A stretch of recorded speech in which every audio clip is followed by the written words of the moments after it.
Poor Yeah. baby. There you go again. There you go again. How Poor is it in thing. how is it in Arkansas? You know what? I can't complain as long as I'm not burning up with heat. I'm doing good. It's about 77 here right now. So Oh, I'll take it. yeah, yeah, it's not bad at all. I I I not looking forward to when it gets really hot. Tomorrow we'll start a run of the 80s, Oh, boy. which isn't bad, but you know, spring doesn't last long in Arkansas. Well, if we're lucky, we're gonna have a real spring. I think was it last year that we had a real spring where it was still, springish in right before summer officially started, and then it got ultra hot. But sometimes it'll get really hot in May or, or late April. So hopefully we'll have a good spring, good long spring this time. Well, generally here in Richmond, Hmm. uh, it's 4 seasons. We Oh, have well, a that's real nice. spring, real summer. Mhm. I like spring and fall. Spring is my favorite. It's my favorite. Now in Oh, California, you only had hot, one season. right? Hot and hotter. It was hot. It would cool off a little bit, but shucks, I remember one year it was Christmas time. Hmm. Went outside, it was 90 degrees. I said, Oh, now this doesn't feel like Christmas. wow. Yeah. And I remember that happened shortly after I left Virginia, moving to California. I said, Mm. what in the world? I can't believe had to get used to that, huh? Yeah. Yeah.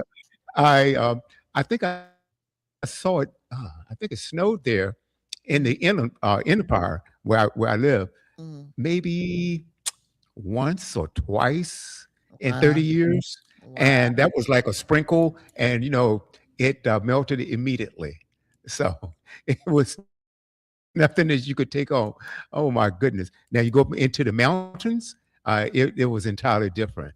Uh, Mm. it was really strange where I lived in Southern California. I Mhm. was 2 hours from San Diego, 2 hours from Big Bear, or 1 hour from Lake Arrowhead, Mm. hour and a half from Los Angeles, and an hour from Palm Springs. So it's pretty Yeah, centralized. yeah, that's we were talking yesterday about AJ was like, I thought, everybody had a airport. I'm like, okay, there are airports and there are airports. Like crop dusters, where crop dusters land, I don't consider that a real airport. But some places have huge airports because he found it hard to reconcile the fact that a place like New York City would have two major airports. I'm like, yeah, that's how I got to see some of New York Cities because I had to travel from, I think, LaGuardia to, is it JFK, whatever the other one is, to catch a flight. And it was going through the city in order to get to the other airport so I could catch an international flight.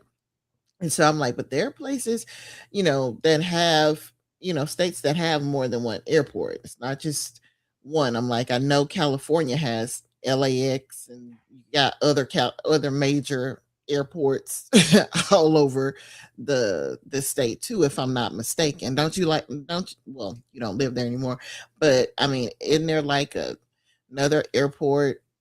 Seems like there are two in LA alone, if I'm not There's mistaken. major airport in LA, and Mhm. then there was one in Orange County, and Mhm. another one out there in Ontario where I live. So uh, Mhm. pretty centralized. I could get to the airport in about 20 minutes. Um, Right, right, I could right. get there in 20 minutes. Now, if I went to LA, depending on traffic, it's Mhm. generally about an hour and a half, maybe two. Mhm. And then Orange County, I could get there in an hour. So, yeah, pretty accessible, pretty accessible. Yeah, But yeah. You happen to the have a thing second about it, one because of Walmart wanting one near its headquarters. So uh, it's a it's not as big as the one here, I don't think, but it's big enough for jets to land. Let's just put it that way. right, right. But I tell you, the thing about it is, um, I'd hate it. I really didn't want to drive to LA to Mm. catch a plane.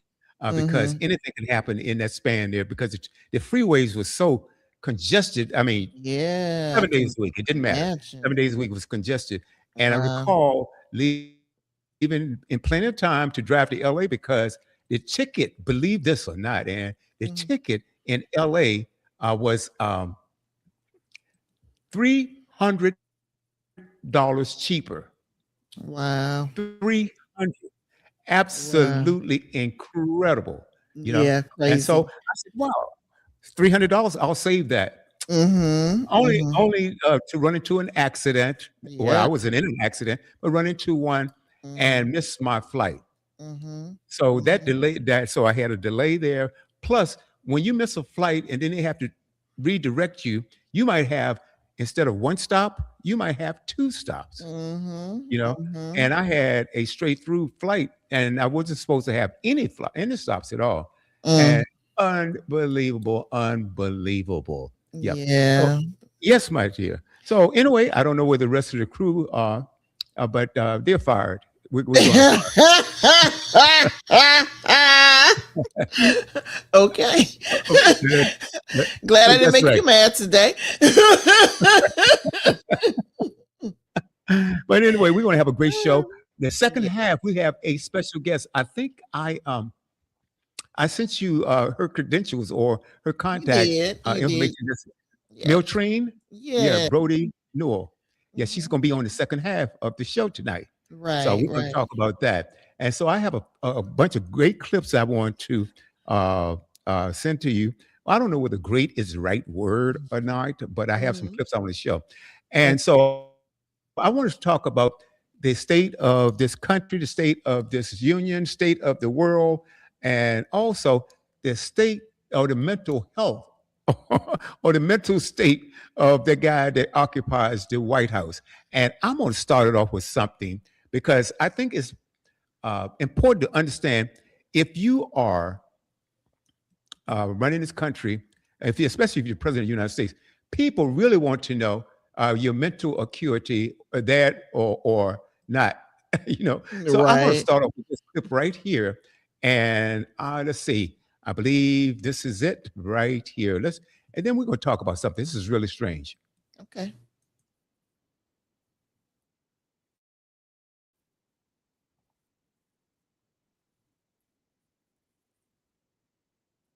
Can you hear that? I don't see or hear anything except you. That's it. Nope, I don't still don't see or hear anything. So You can you can't hear just anything? I can't hear or see a clip. No. Okay, let's do this. Let's go back here. Okay. Okay, let's do this. Okay. Let's do this. Um Oh, okay, okay. Here we go. okay. Let's try this. Want, Okay. you can ask. I'm asked to Can you hear take a now? few questions, and unlike other Yes. politicians, they would like the questions screened. I don't ask for screening of the questions. You can ask me anything you want. You can talk sex, you can, whatever the hell you want. I'm here for you. Whatever question you want, you can ask. I'm asked to. Now, Ann, Yes, sir. I know you heard that. Okay. Unfortunately, So, I was subjected to yeah, it. you what I wanted to play that because we're in the middle of a global, I'm going to say global now. This thing is spread all across the Middle East. Several countries are involved. Several countries are getting bombed. And I have some Mhm. information I want to share. And the leader of the free world gets up and he says something as stupid as that. And I think anyone who voted for him really should question, what was I thinking when I voted for this clown? Okay, you have to understand, William, they're not seeing or hearing the same thing that we are seeing and hearing. I don't know if you I think we may have talked about it, but when the first troops came home from overseas and they were doing the dignified transfer, Trump had on a baseball cap, Right. which certainly wasn't dignified. Who no even kids know not to wear a hat in the presence of the dead, but okay. um, Fox News didn't play it. They when they initially had the video showing him Right. wearing the hat, they after that they took it down. They played something from his first term in office and just put a note there saying this video clip is from his first term, but because they didn't want him to look bad.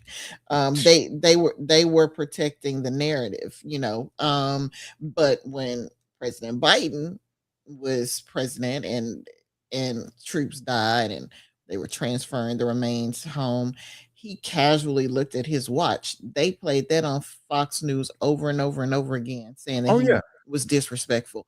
So I say that to say that they are not watching.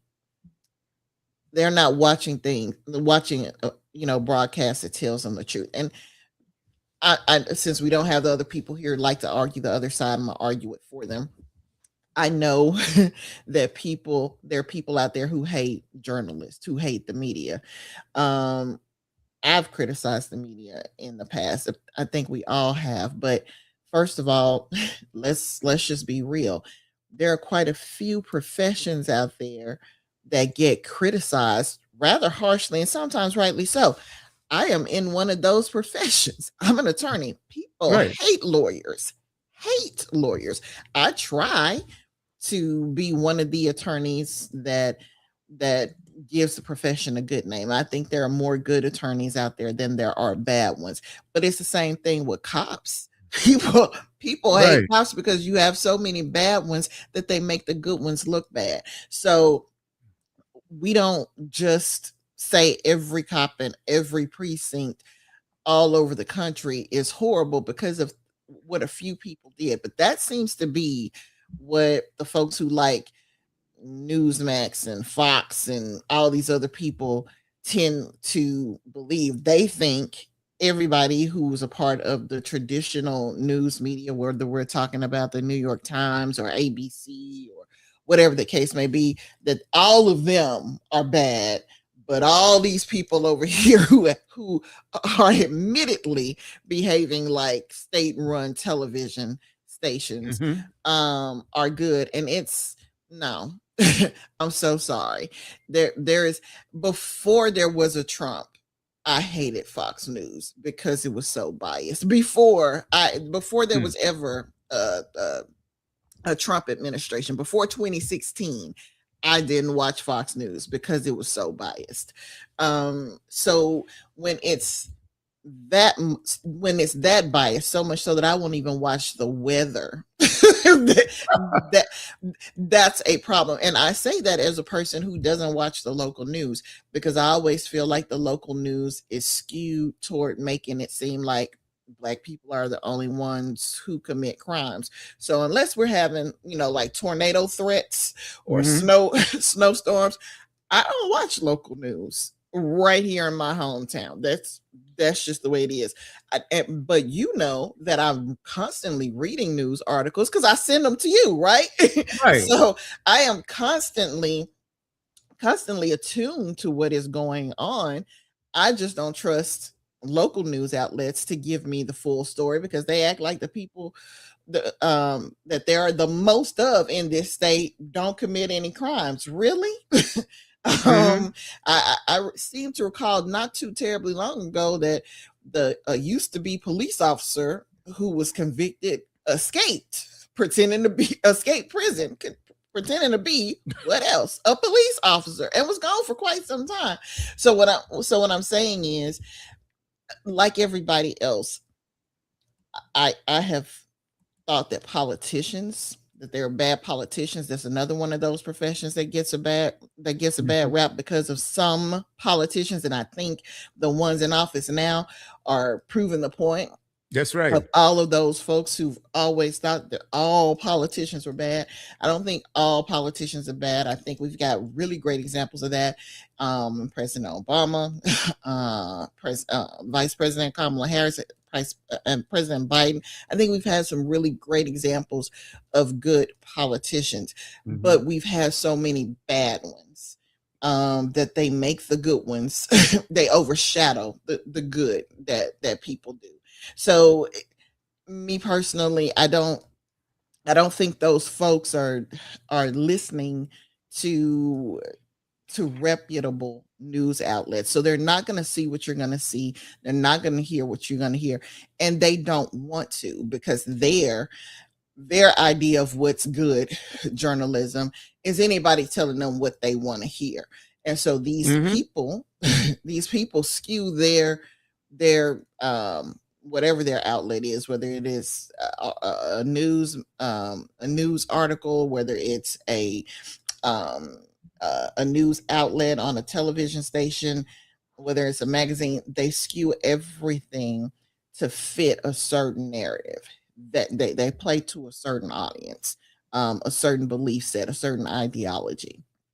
And that's the problem that you have. So yeah, I see it, but you can't expect them to see it. And even if they did see it, what they see and hear is going to be skewed by their mindset. And that is the scary part. Trump wouldn't be Hmm. a threat if he didn't have all these millions of people who think the way that they do, who think he's a great person, who think he's just a normal politician, who think he's doing a great job.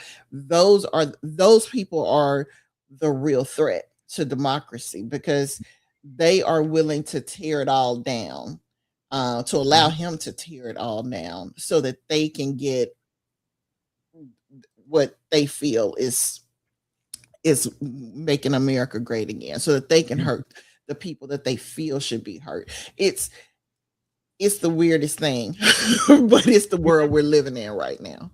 I got a question for you. Okay, let's be fair. I think that President Obama is the greatest president we've ever had. And I'm gonna tell you, I mean, the reason why I say that is because I look at the mess that George Bush left. I looked at that; it was horrific, and Yeah. and it's like the same play over and over again. And it seems Mhm. like, and I was reading something about how Republican presidents have always left us in a um, economic turmoil. Uh, Mhm. Job growth is always down, Mhm. inflation is up, and Democrats had to go in Mhm. and fix it. Now, these aren't my words. I've read this on several different locations, whether it's something that I saw Mhm. on YouTube or something that I Mhm. read. It's seven different periodicals and things of that nature, and it's an absolute fact. I remember that the housing market was down, the stock market had crashed, the economy, I mean, we was just in a tailspin.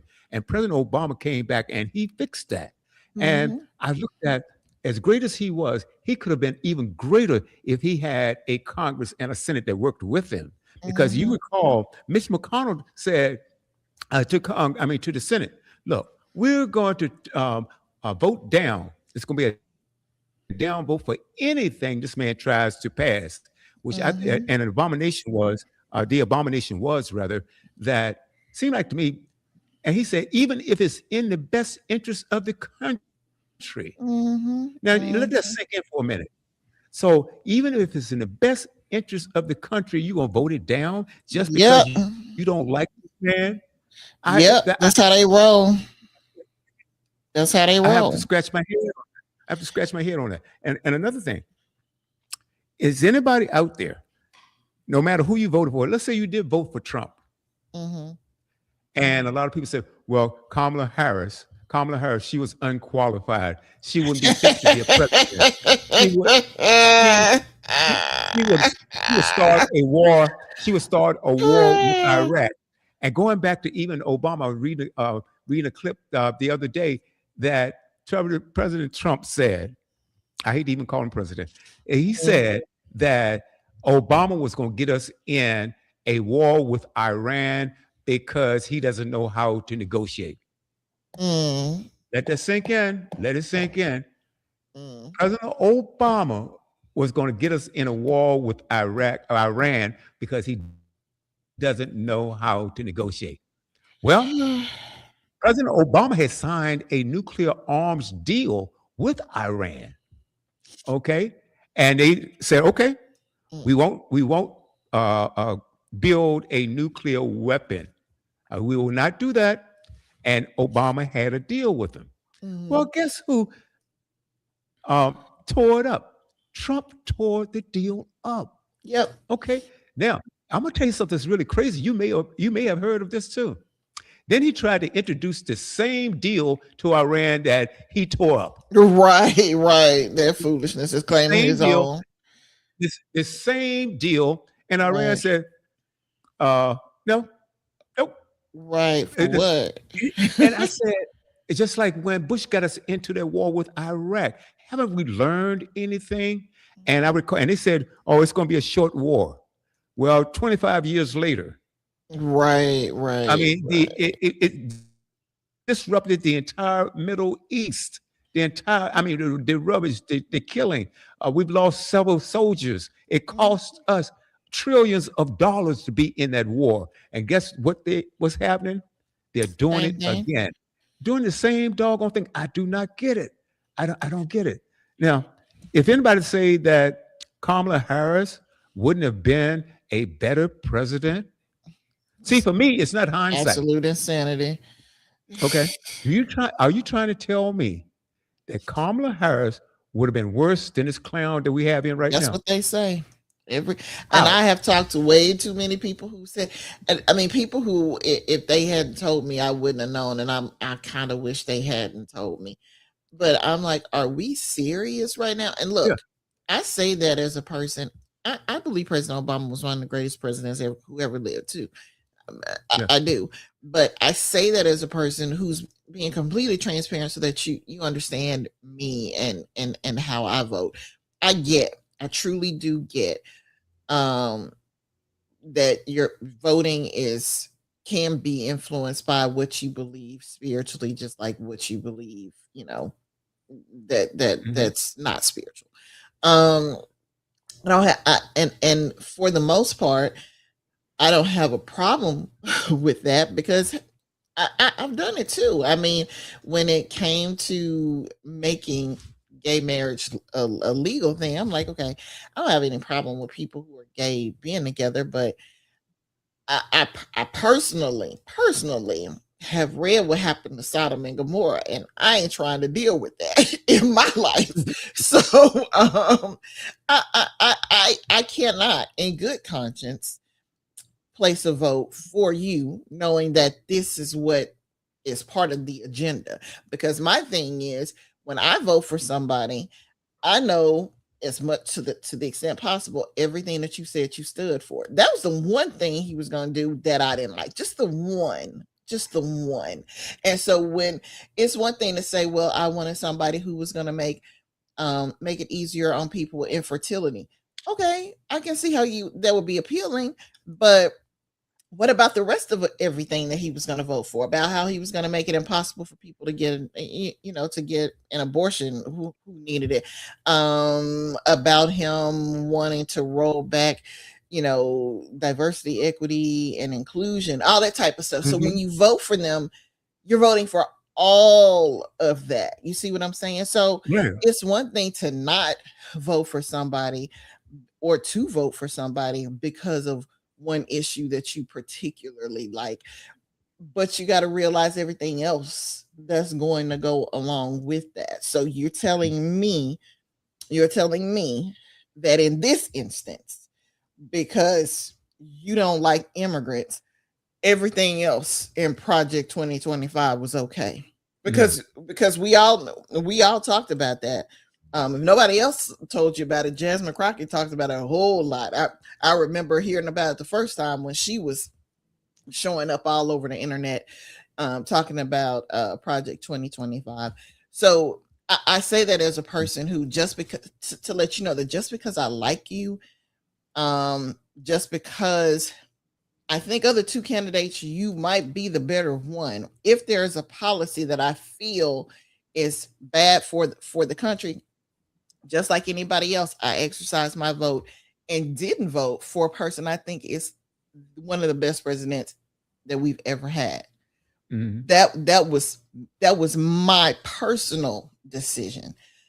So how can you tell me that that you are not biased when you vote for somebody who puts all of your interests, everything that's really goes towards helping you, boots it all out the window. Everything that goes towards helping your family members, boots it all out the window just because he's a Republican and you Mm-hmm. can't see yourself voting for a Democrat. That Right. to me is insanity.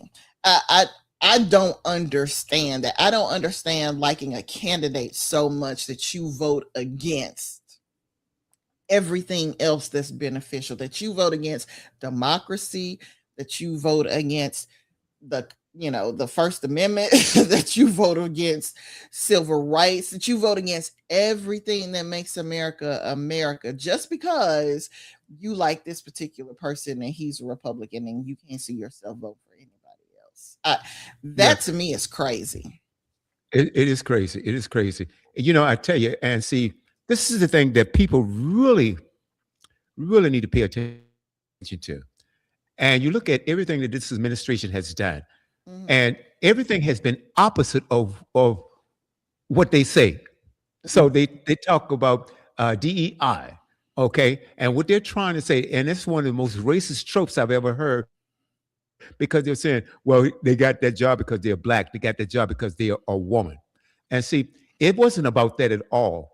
They're trying to erase history, whether it's women's history or black history. And let me just share this with you, Mhm. because this one right here really boiled my blood. This one right here.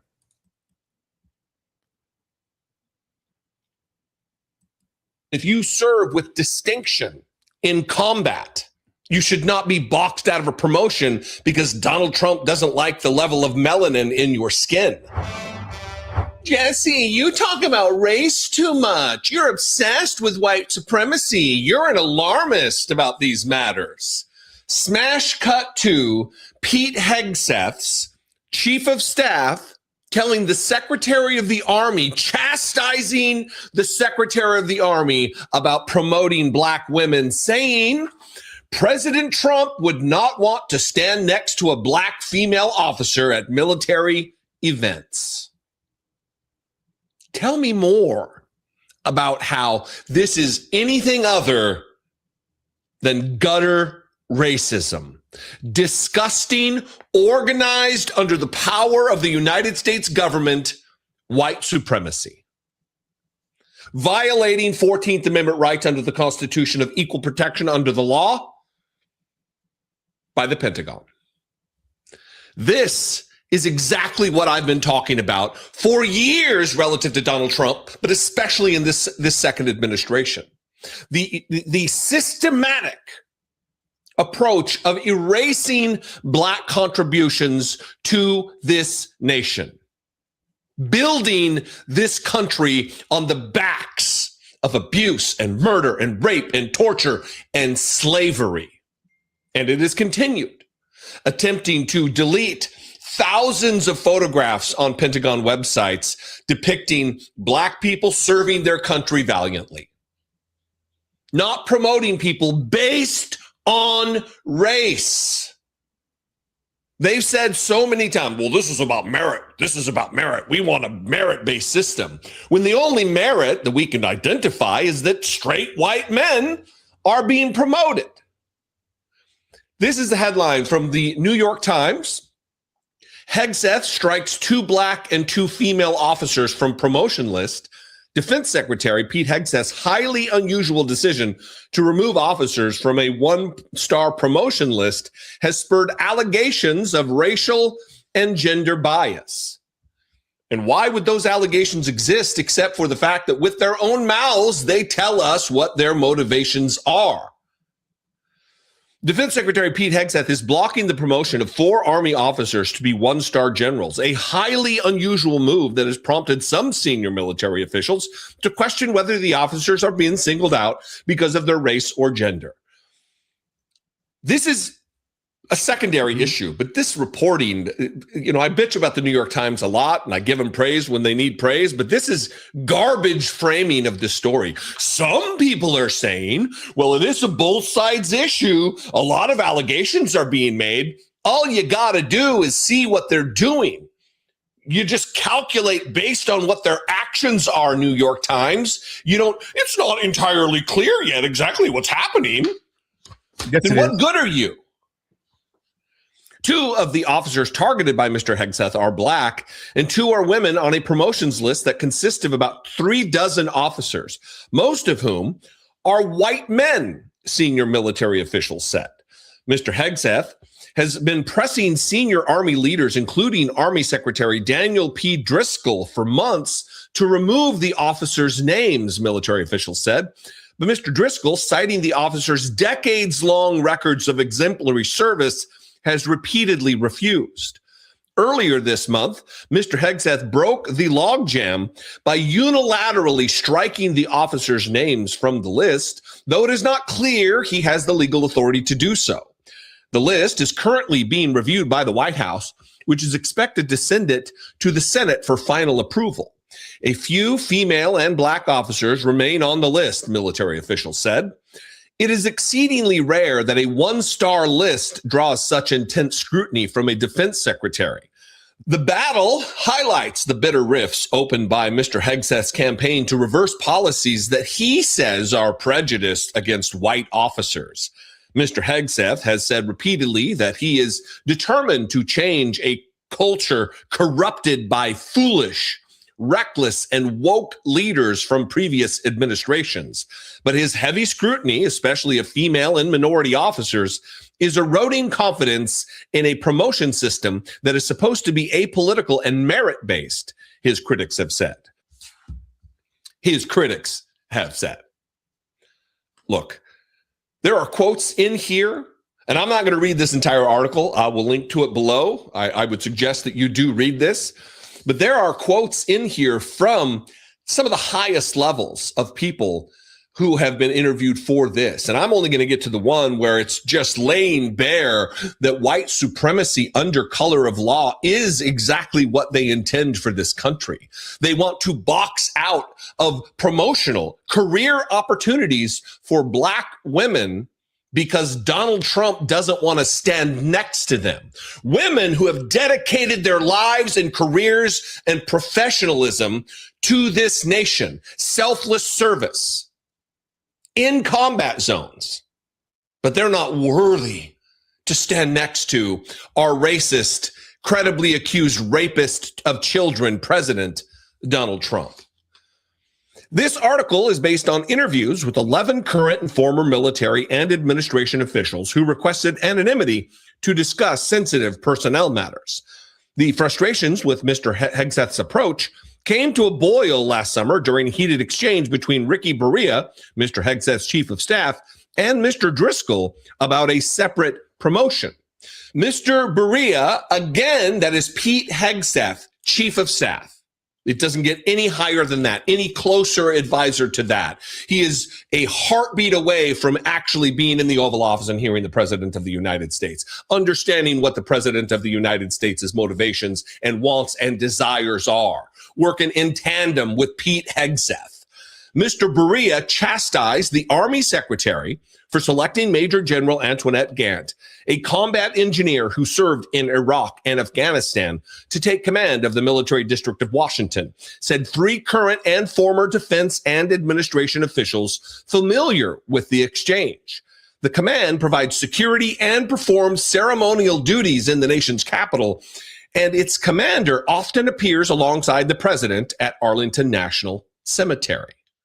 And ending where we began, Mr. Berea told Mr. Driscoll that President Trump would not want to stand next to a black female officer at military events, the official said.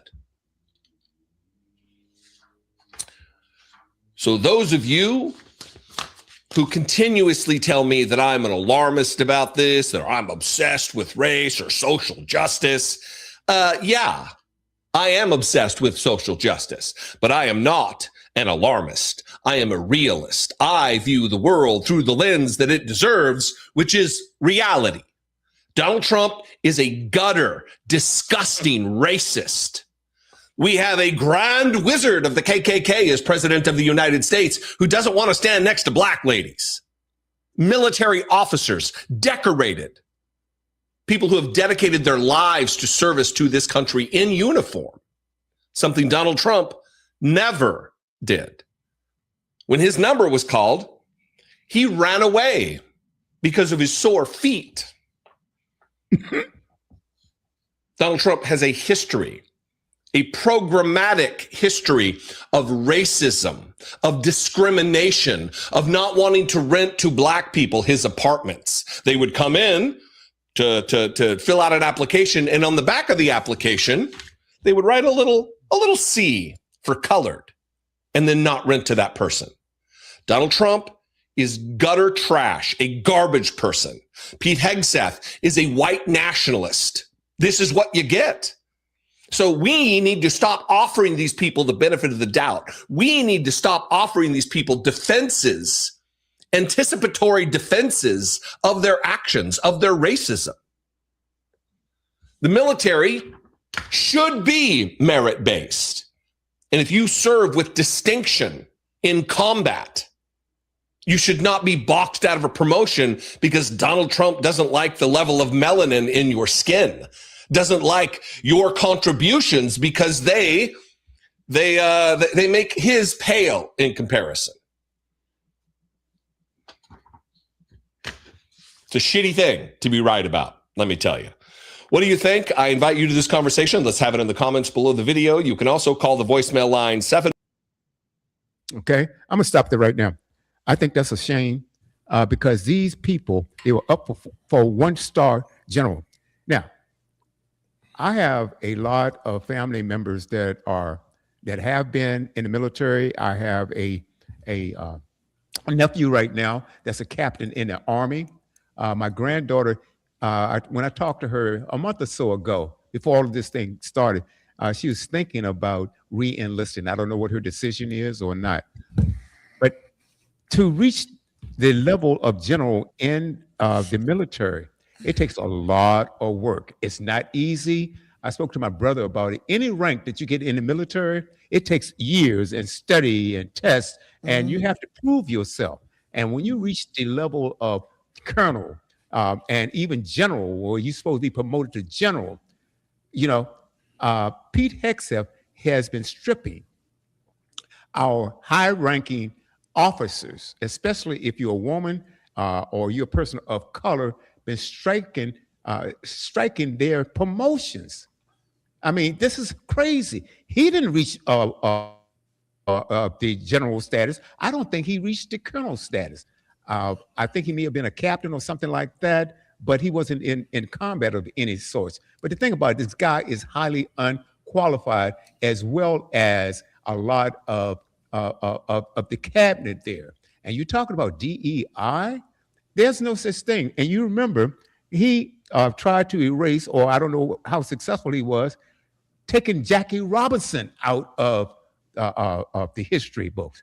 The Red Tails that fought gallantly, I believe it was at World War II, they fought gallantly. They didn't lose one sortie. They had to escort the white pilots back, and they didn't lose one plane. And so it's not about DEI, folks. He wants to strip the military. He wants to make it, especially when it comes to the high-ranking soldiers in there, he wants to make them white. Come on, man. Let's stop playing games here. And this guy right here is the most unqualified. You're talking about DEI, if you want to use in that term. He's a DEI hire. Donald Trump is a DEI hire. The entire cabinet is a DEI hire. I mean, come on. Hey, welcome to Set. Hey, Mike, what's going on, brother? Hey, Mike, how are you? You got to excuse my voice. I've been sick for a couple of days, and my voice is shot. Oh, man. Why aren't you resting? I feel okay. It's just my voice is shot. That's all. Yeah, you need Yeah, I know that. So don't you? yeah, Shouldn't you you be sound like resting Kermit. it like some tea or I'm something? okay, guys. Yeah. Okay. Yeah, Men are you so sound like hard Kermit headed. the I don't know Frog. why y'all do this to yourselves. I really don't know. You obviously can barely talk. You really should not be, dealing with a talk show when Well, your voice is I've saying, "I need some rest." I've Wow. got my Dayquil and I've got my NyQuil and I feel fine. And it's just the last two. I couldn't even talk yesterday, so this is an improvement, believe it or not. Well, I'm glad Wow, you're wow, wow. feeling somewhat I'm better. fine. Thank you for your concern, both of Yeah, you. I know you. Yeah, you were sounding sort of rough on Thursday. You Yeah. said, I said, Mike, do you want to take a, nope. I want to do it. You are a workaholic, I'll tell you that. But anyway, I, Ann and Mike, you can jump here too. And I don't know when you read the story or not about XF striking two black officers from their promotions and two females and two black officers. I think this is a shame because, see, not only do you not give them the credit that they are due, but also when they retire, it affects their pension. Mm, It affects their money. They have earned this. He doesn't have the right to do that. I think the guy should be fired, but Trump is not going to fire him. And what's your take on that? Because I really want to get into this thing about the Sure. this war that has broken out, and because we have this special guest coming on at 7 o'clock, and I want to give her her entire hour. So, how do you feel about that, Anne? What I just played? well, it's not surprising at all. I mean, these are people who don't care, who claim, let's put it this way, they claim to care about merit, but they don't. For Hmm. them, merit means white. Um, it's always meant white. They've made that clear from the very beginning. So the fact that you've had very high profile people be discharged. If I'm not mistaken, the woman who was over the National Guard was fired early on in last year in the administration. Not the National Guard, but the what is it? The ones that patrol the waters. Coast Guard. Coast Guard. The Coast Guard. I can't remember her name, but if I'm not mistaken, she was fired early on in the second Trump administration, all because she was a woman, and guess what, folks? She was even a white woman at Mhm. that. But for them, if the playing field is level, it's unfair. Meaning it's unfair for white people. If anybody other than them has a shot at the job, then that must mean that there's something wrong. That's their skewed way of looking at things because for them, you have to understand all of this that's been happening since the well, if you want to go back to Abraham Lincoln when slaves were freed and you couldn't force them into labor, not to mention the civil rights movement, all of this is a shifting landscape for them. You have a whole system, an entire government that's built for white men, period. It's built for white men to run everything, to succeed the way that to succeed at everything, even even when they're incompetent, even when they're unqualified, even when they aren't educated, even when they don't have any knowledge, skills, or expertise. It's all built for them. And so now you have coming along with Abraham Lincoln. Okay, you're gonna have to free these slaves. You cannot oppress and enslave these people. A little later on, then we have civil rights movement. Now you have to give everybody the right to vote. Now everything has to be integrated. Now, now you can no longer use the buddy system, so that only white people can be preferred for jobs. Now everybody who is qualified gets the same treatment. And even with all of that in place, they still discriminate blatantly. Blatantly discriminate. They've been attacking the civil rights laws that were in place pretty much since their inception, using the reverse racism or reverse discrimination logic. They've always done it since the very beginning. the very inception of the law, they've done it. And so it's not surprising that you now have a group of people who have been selected by a bunch of races to run the country, and so everything is coming up racist. Normally you would want everything to come up roses, but everything's coming up racist because that's what you have in office. You have a bunch of incompetent, evil, un in a whole lot of ways, even though they may have a certain pedigree that goes along with the degree, you can tell there is no education there. If you didn't have the money to pay for that degree, you would not have that degree. So you've got unskilled, uneducated, incompetent evangelicals, of supposed evangelicals, up there that are running the Chemicals country. Right. They Yeah, claim to I've be never heard that either. evangelicals. Yeah, that's a Hey, new one. William, Say- she just copyrighted that term Yes, she did. live here on the air. She Evangelical. Right here. right. Because Yeah. they slander and defame the name of God in order to do this. And that's not new either. And they have been doing this since at least colonialism. They got the sanction of the Roman Catholic Church to enslave people by getting the priests to say, "Oh, well, so long as you're spreading the gospel, it's okay." Really? Because the Bible I read with the red words that Jesus said was, "Go into all the world and spread the gospel." He did not say, "Go into all the world, enslave people, and tell them to serve me." It's always, you just go and preach. Mhm. And the choice is left with the people. So oppressing people, enslaving people, killing people, otherwise persecuting people to believe, nobody was called to do that. That is not what Jesus said to do. Creating a whole nation that's so-called a Christian nation, he didn't tell you to do any of that.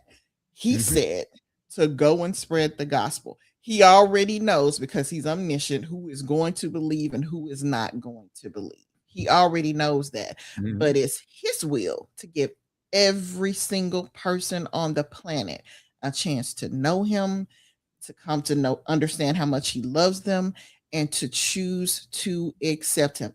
Everybody. That is called equality.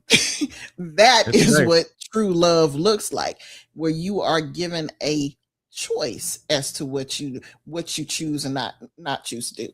But the people here just in Arkansas, was it last week before, Sarah Huckabee and that Kirk man's wife decided, they got together and the governor did a little proclamation that we're going to have a KKK Kirk, whatever the organization Oh, is, and yeah. Mhm. yeah, in every high school and college university, um, in Arkansas, and the little Kirk girl was telling people not to let anybody make them feel bad for or discriminate against them, however she put it, for being white. Eh, Huckabee says she wanted to empower the white people to be able to be white, so to speak. I'm paraphrasing again. When were you ever, ever in this country not allowed to be full on white? is out is absolutely wild. I I can't think, especially in the southern states, where white people can't white people. I just don't. I just don't get that mentality. So Mm. what it sounds like to me is, it's okay for you to be as racist as you want to be. That's what that sounds like to me, because Mhm. the only thing I can think of in terms of that, um it reminds me of when, I don't know if you guys saw this, but a few years back, I guess it was around the time, the first Trump administration, when you had the first incident where a black man was murdered by the cops putting their feet on the back of his neck and he couldn't breathe. But you had another incident, I think it was in Oklahoma, and the cops were complaining because they got in trouble for police brutality that the black people had more rights than they did. What? So so wait a minute. So the fact that you can't harass and beat and unlawfully detain or God forbid take the life of somebody who has done nothing wrong violates your rights. Really? You should have the right to mistreat somebody whose skin is darker than yours. And yours. Yeah. That that is what that is what all of this is about. Hmm. All the stuff going on at the Pentagon, all the stuff going on with this quote unquote populism movement, it's basically just a racism movement. Um, because all over the world where it's happening, I mean, everywhere that it's happening, it's the racists who are always the quote unquote populists. Yep. And it's amazing that it's taken root in North America and South America and Europe and Australia, and parts of Asia too. It's amazing. Even the Japanese have gone anti-immigration. It's crazy. It is wild. No, So it is yeah, crazy. yeah. So where are people? The fact that you have people leaving America in droves, where are you going? I mean, Really. Antarctica. I mean, there's nowhere to go where this is not taking root. Right. So to that end, to that end, I am not surprised that they are discriminating blatantly against black women and against women in general, Right. because they've already said that they were going to do this before they got in office. Unfortunately, the people who voted for them either didn't hear because they were listening to skewed media, or they didn't care, or they were like, that's what I voted for. That's why I'm voting for Yep. you. And I think the vast majority of them intentionally voted for this because Absolutely. that is their belief system. That's their ideology. This is the type of world that they want. Hmm. I want to. Mike sent me this last year when he wanted to erase Jackie Robinson. Mike sent me a text message, and Mike didn't like that at all. He said, "Man, this is a shame." I'm paraphrasing, Mike. I don't remember exactly what you said, but Jackie Robinson was not only he was a war hero. Now we already know him being a baseball Hall of Famer, but he was also a war hero, Yep. and you kind of furious about that, and also the Still Red am. Tails. Yeah, yeah. Well, good. And so your father was a colonel. He served this country. He served this country valiantly. Okay, and when you get up to general, you don't just get up. You don't accidentally get to be general. You are not favored to go to be a general. That's something that you have to earn to do so. And your take on Hegseth striking these one-star generals from getting their promotions. Your take on that? Well, let me start out by saying I was never raised to be racist in any way. And my brother who passed in January was never raised that way. You have talked extensively with myself and my brother. Our Mm. parents were, well, both my parents were World War II veterans. My mom from Great Britain. She fought with an artillery crew. My dad was a major during World War II and then eventually became a colonel. In fact, he was up for a brigadier general, and instead of making him a brigadier general, they retired him because he was considered over age and grade, Mm. whatever that means in the military. So I guess So they he got was he was age. ageism in the Yeah, military. yeah, yeah, I guess That's so. Yeah, discrimination. but he was going to be a brigadier general, which I'm very proud of both my parents anyway.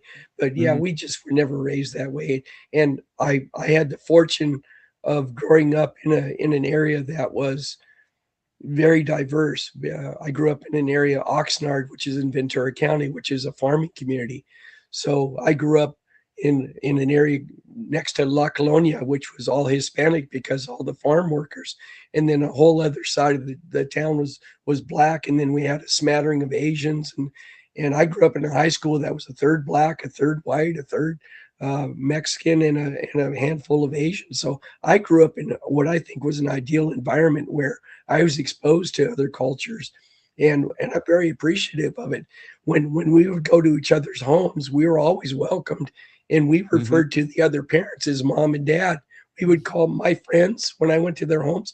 I would call their parents mom and dad, and that was a sign of honor to call somebody a mother or a father. That's a sign of honor. So I have my mind just explodes when you want to discriminate against somebody because of how much color they have or melanin they have or don't have in their skin. You know, if I got a really good tan, would I be discriminated against? Probably not. But I don't know. You get dark enough, it might happen. I just I understand it from a excuse me again on my voice. I understand it from a psychological, because a lot of my training is all psychology. So I understand it from my psychology point of view. I just don't understand it from a humanistic point of view. From a psychological point of view, I would like to point out that in America, what we're talking about here is racism. But if you look at the world in general over thousands of years, mankind has always found a way to stand on their brothers' necks. Whether it be in Ireland, where it was a religious thing, you had the Catholics versus the Protestants. They found a way to fight with their brothers. They found that dividing line to say, well, you live on that side of the tracks, and I live on this side of the tracks, so I'm better than you. So I'm going to stand on your neck. So again, we always find a way. The Indians, the indigenous Indians here in America, they would kill off the other tribes and take over. So, I mean, here was the Indians killing. It wasn't cowboys and Indians. It was Indians and Indians. So mankind has always found that way to be brutal and horrific towards their fellow man. And they all forget we still bleed the same blood. If William has A positive blood, he can receive a transfusion from me, and he's not going to be any more white. Right. And vice versa. Absolutely. Vice versa. And he's not going to die. And by the way, the gentleman who created transfusions, the guy Charles that was black. And you know how he died? You know how he died? They wouldn't give him a transfusion. He was in a car accident. They wouldn't accept him. They wouldn't give him a transfusion. Right. That's right. The irony and stuff like that. I mean, I just don't understand the logic behind that kind of mentality and that thinking. So it absolutely baffles me. And I keep hoping that things are going to get better. But I'm very pessimistic about this, because I think once again, our Neanderthal brain way back here in our history, we still find a way to, again, white people will hate white people in America because they live on the wrong side of the tracks. So I mean, that's not racism, but it's finding a way to hate your brother, to make yourself feel better, so that you feel more empowered, so that you feel more important, so that you're somehow better than everyone else. And again, I understand the psychology behind it.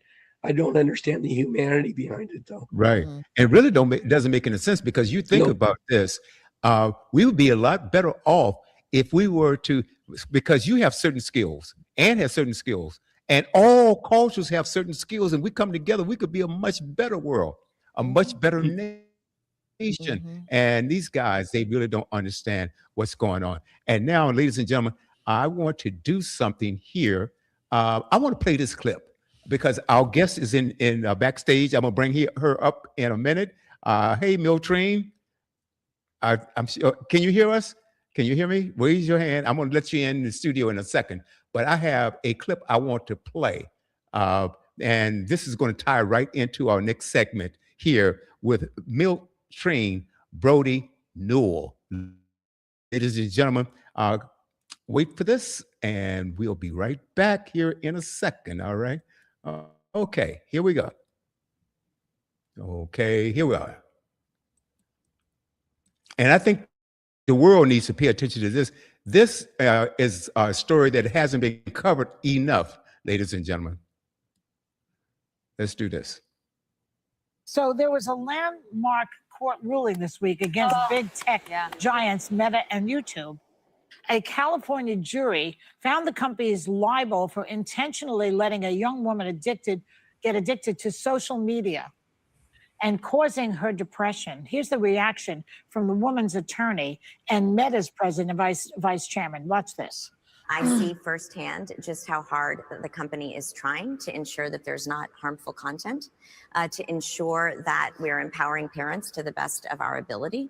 And it's something that I watch being focused on every single day. We respectfully disagree with that decision and we're appealing. These social media companies make their money off what they call the attention economy. They can't take advantage of young, pre-developed minds and purposefully engineer addiction into their platforms so that What they were children doing. spend more time than they should just to profit the companies. So at the same time that parents are celebrating this ruling for protecting children, First Lady Melania Trump gave Americans a glimpse of who could be teaching kids in the classroom soon. Watch. I'm Figure 3, a humanoid built in the United States of America. I am grateful to be part of this historic movement to empower children with technology and education. Literature, science, art, philosophy, mathematics, and history. Humanity's entire corpus of information is available in the comfort of your home. Play-Doh will provide a personalized experience, adaptive to the needs of each student. We must balance our tech optimism with caution. The safety of our next generation is always paramount. So can a robot... Okay, I'm going to stop right there because I think this ties into our guest and her job, her things that she's her vocation, things that she's doing now. And let me just start with Miltrine Brody Newell for Franklin County Commissioner at Large. Community empowerment. Miltrine Brody Newell champions community empowerment by expanding access to housing, after-school centers, and small business support so residents have practical tools to build stable, self-sustaining futures. Transparent governance. She advocates for transparent governance through accountable leadership, open decision-making, and clear public communication that restores trust between county officials and residents. Sustainable growth. Her approach to sustainable growth supports responsible housing development and resource planning that strengthens communities without sacrificing long-term stability or access. Brody Newell safety and service. Brody Newell prioritizes safety and service by backing fully funded schools, behavioral resources, and community programs that prevent crisis while strengthening everyday quality of life. Miltrine Brody Newell brings a lifelong dedication to community empowerment and service grounded in her lived history, professional education, and sustained community advocacy as one of the first African-American students to integrate Lewisburg High School. She demonstrated early courage and civic awareness that has sharpened her commitment to fairness and access. Brody Newell holds a Bachelor of Science in Early Childhood Education from Fayetteville State University and a master's degree as a resource specialist from Appalachian State University, and has dutifully served Franklin County for more than 25 years as an educator, community advocate, group home owner, and operator. This dedicated candidate's record reflects steady hands-on leadership across housing, education, and behavioral health initiatives, equipping her to deliver practical, people-centered results and responsible county-wide representation. As a community organizer, change agent and leader, you can expect Miltrain's commitment to expanding access to affordable housing, strengthening homeowner assistance programs, restoring transparent and accountable leadership, supporting full funded public schools, improving access to behavioral health services, expanding after school community programs, advocating for a public community swimming pool, and creating entrepreneurial opportunities for small business owners. Welcome to the set, Miltrain Brody Newell. Welcome, my sister. Thank Welcome. you. Welcome. Thank Glad to you. have you with us. Yes, glad to be here. Yes. I want you to meet Mike and Ann. I think I sent Ann your information, and hopefully you guys, she'll have you on her platform pretty soon as well. Miltrain, there's a lot to to unpack there. I started off with that clip I saw, and it's to me, it should shock the world. Now we're going to also unpack all of your accomplishments and things that you plan for your community, but I want your opinion about having robots to teach our children. No, I don't believe that, because you need some hands-on with the kids, and sometimes just a little moral support. So no, a robot couldn't do that. Absolutely. Now, as an educator yourself, and all of us have gone to school. Okay. But we also have that teacher that motivated us. Okay. Yeah. And teachers nurture you. A robot cannot nurture our children. No. A very good teacher, knows every child in her classroom. She knows their habits. She can tell if something's going on with them. It's sort of like that parent away from, that parent that adopted you, right? Mm-hmm. And they can tell if you are hurting, if something's going on with you, if you're not paying attention. You cannot get that from a robot. And I think that this is a terrible, terrible way to go as far as educating our children. Yes, it is. Well, I'm not surprised. Mike, I'm not surprised at all. Okay. I'm not. As a matter of fact, I'm shocked that they hadn't said something about it sooner, to be perfectly honest with you. And the reason I'm not shocked is because they have systematically attacked the school systems ever since the civil rights movement. They don't want, they hate integration, absolutely hate the fact that schools are integrated, and they've been doing everything that they could to attack the school system since then. Most of the negativity that comes against America's school systems have been from the right, those right-leaning people. I'm not saying that our schools are perfect. You guys know that I've said that over and over again, that they're not perfect, but the way that our school systems are measured in terms of other country school systems, I've told you that it's not a fair comparison, because the school systems are so different from one country to the next.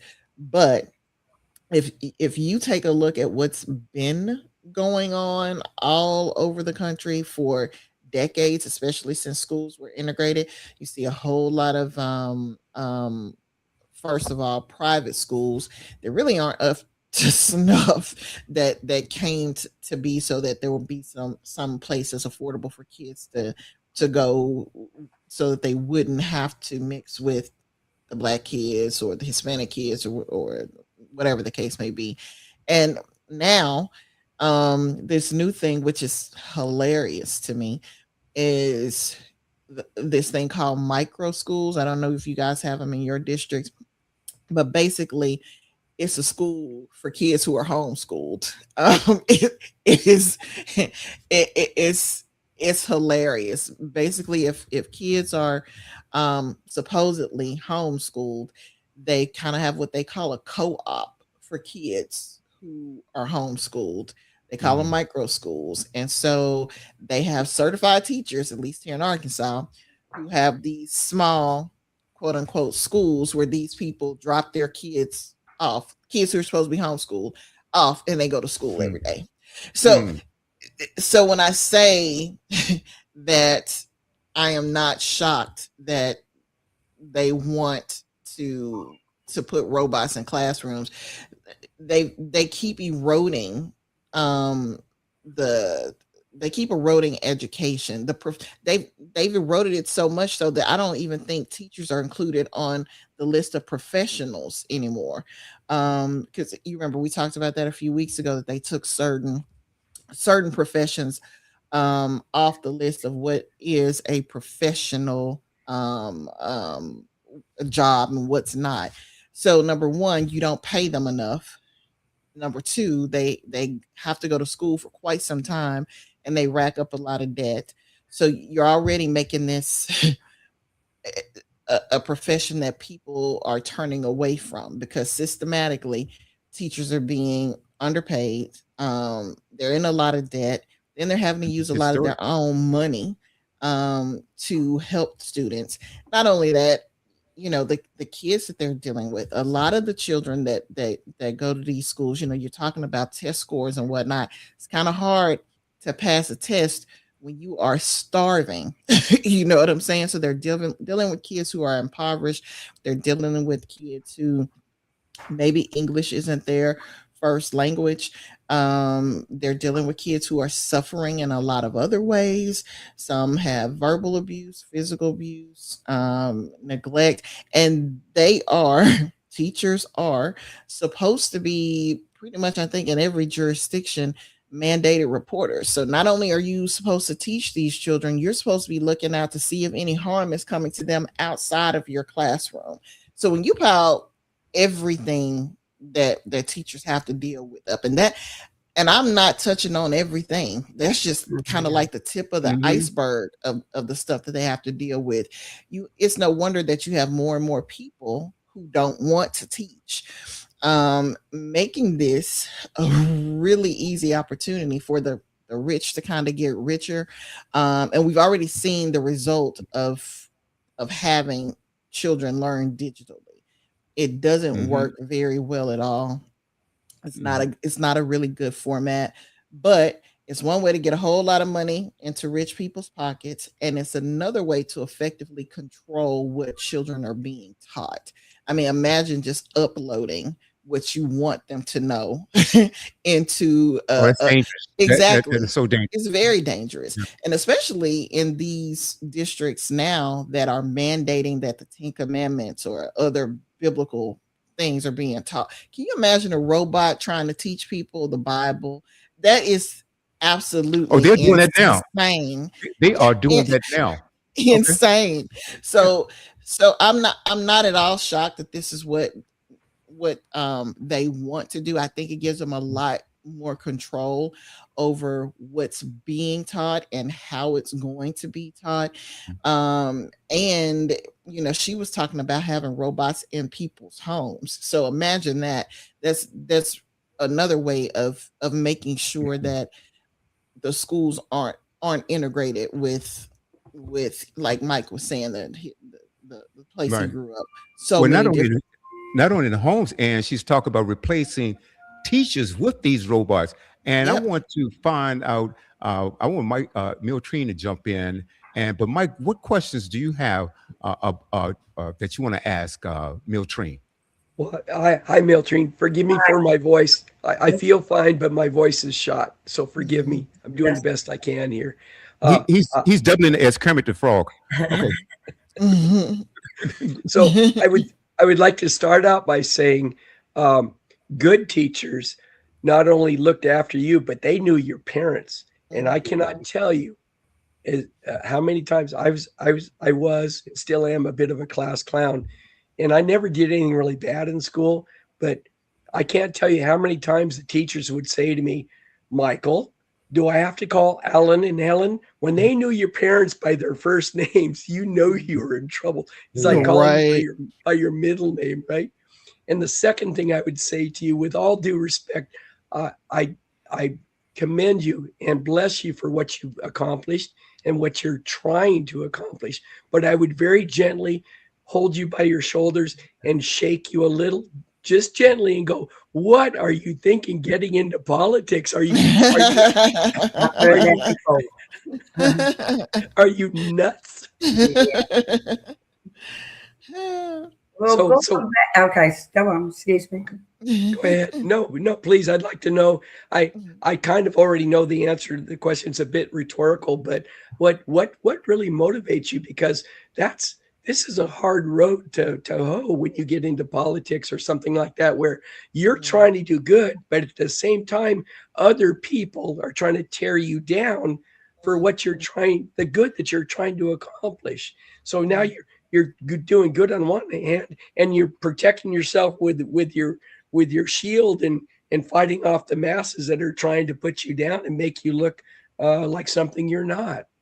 Yes, that's true. How I started, really kind of by accident, because I work with, I don't know if you ever heard of the company Down Home, North Carolina, and we're a rural company.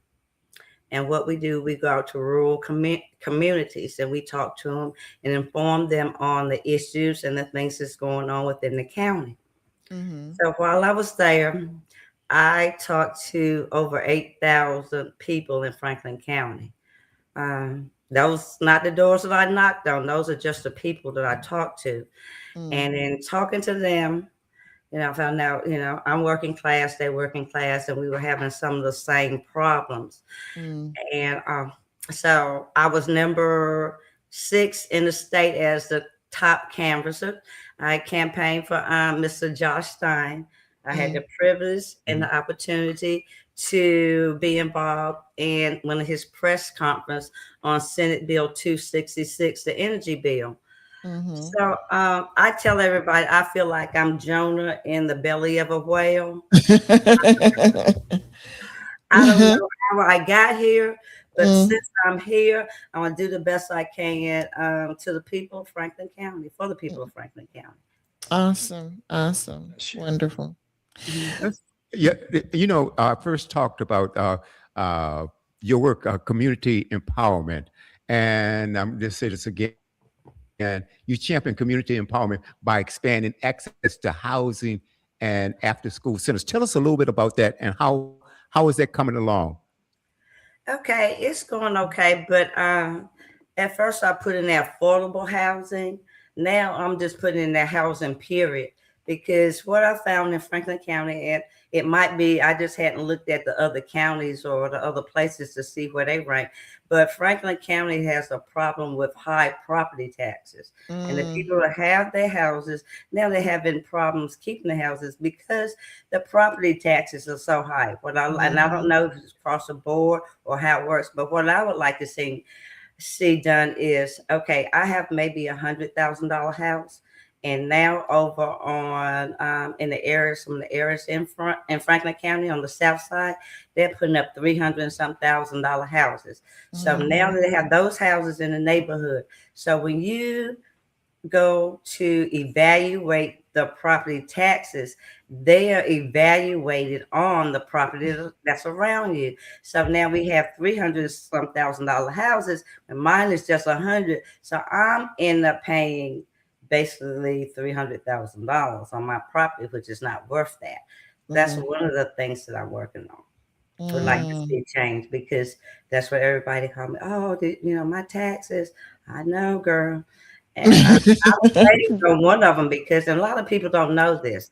That's why I say knowledge is power. I went to the bank the other day to draw some money out, because I didn't have a check. And when you pay your property taxes, they charge you extra to use your card. And I was telling the lady, property taxes. She said, "Oh yeah." And I said, "How old are you?" She said, 60-some. She said, "But my husband is 65.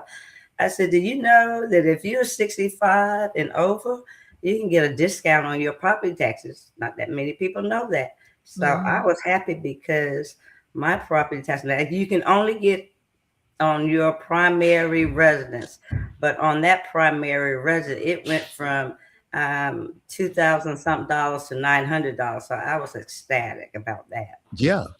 I can imagine. And welcome to the set also, my other sister, who's also one of my panelists on Tuesday on the Groove Swing Speaks radio show, Tanisha Holmes. Meet Ann and hello. Nice to meet you. Hi.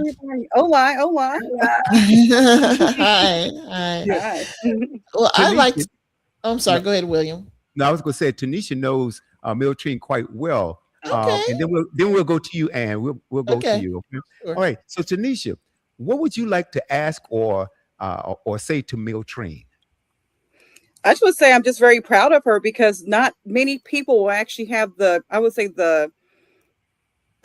balls, I hate to say that word, to actually run. It's That's what I brought okay. up earlier. You Yeah. said Or worse on the boomerang. the balls or just even the courage, the motivation, just the confidence to be able to run against the current commissioner by the name of Harry. So he's been in office about 32 years or a little bit over 30 years. And I just commend her for being able to have that type of confidence to be able to run against him because it is a really different type of county, to be honest with you. Franklinton is a very different county to actually live in and actually to run in, as far as especially with politics, and it's just it's based off of who you know and who you rub the elbows with. So it's a different county. So I'm just really excited that she's actually running against Harry. Yes, because someone told me, they said, why are you running against Harry? No, Republicans won't run against him. I said, because I'm a Democrat. Well, Yeah. That's why. there it is, right there. I hate to see people who are unopposed showing up every time I go to vote. I want to have somebody. I want to have choices. And if you want some change, you need to have alternatives, not the same people who are just stuck in office over and over and over again. But in terms of property taxes, I commend you for that because I don't know what it's like there, but here, if you don't pay your real estate taxes, they put your name in the paper. It can get really ugly. And some people have, like, really, as you said, really huge tax bills. I mean, I can't even imagine paying $10,000 in taxes on property, just for real estate, but some people do. One of the issues that I've noticed, and I don't know if you guys have it there, and is it North Carolina? Is that correct? Yes, it's North Carolina. Well, a lot of the places here, it's basically farmland that's been reverted to now real estate properties. So when they initially went out to assess the land, the property assessment was really low. And so when you're purchasing a house for the first time, like my husband and I did, that's what you're gonna see. I thank the people, who were helping us, saying, look, when this property is reassessed with your house on it, it's going to go up quite a bit, which is going to make your mortgage go up as well. But when you don't get that type of warning, especially when you're a first time home buyer and you don't understand the ins and out, because there's so much that goes into being a home buyer, not just from the purchase, but just from the day to day. You may not be prepared for that. So are you just looking to decrease the amount of taxation that people experience when they're paying property taxes, or are you looking to also have some type of forced disclosure that or a way to educate people about what they can expect? Because I don't know how it is in Franklin County compared to here. That's why I'm asking questions. What I would like to see done is, if my property is $100,000, I would like my property be evaluated on the value of my property, not the properties around me. Yeah, that's what I would like to change. Your house is your house, but I don't want to have to pay property taxes, and my house is valued at $100,000. On the house down the street, that's valued at $300,000. I don't think that's fair, but everything is not fair in this world. But that's that's true. People that have generational property, they having problems now because of these high property taxes. Miltrine, I want to ask you, because when we talk about transparent governance, and I think we need more of that in politics anyway. How do you go about doing that? Because right now, nobody trusts the government, whether it's local, or nationwide. So, and I know you're an advocate for that. How do you go about that? Because a lot of politicians don't want to be transparent. Well, because a lot of them have skeletons in their closets. So, Mm, how do you plan to go about that? well, that would not, I don't think, be a big problem for me. For number one, I grew up in Franklin County. Everybody know me in Franklin County. I get calls now about things what to do. Different. Would you help me start a veterans home? What I need to do about this? Mm. My light bill is high. So the people in Franklin County, I know they trust me. They mhm, know they can come to me and ask me anything, and I'm gonna give them the best advice as I can. If I don't know, I'm gonna find out. mm, But I think transparency for is on my part, but not transparency on the board's part.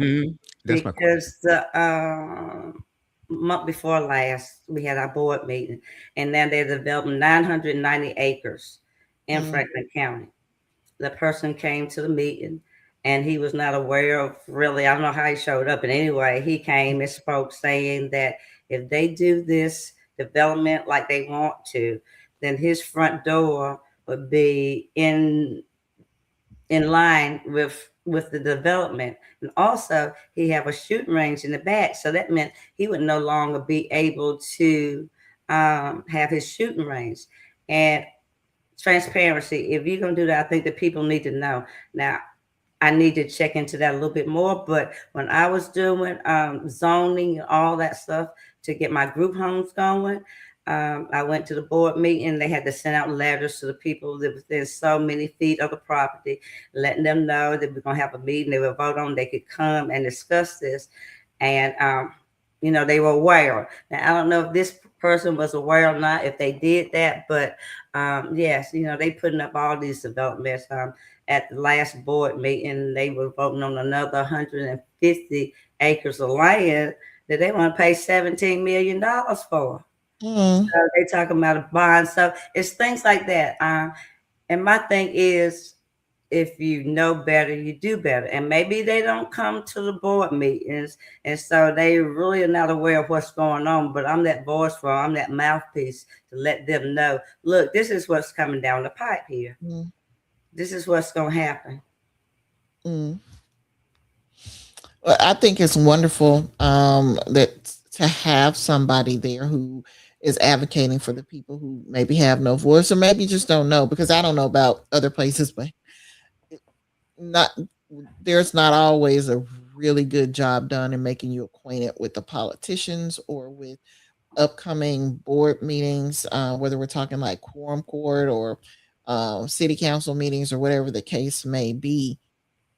Do you think there needs to be a better way of communicating with people in the community? Like, I don't know, maybe having some type of way where everybody gets a text message, like mark your calendars. This is coming up here in Franklin County, just for, of course, the residents of Franklin County.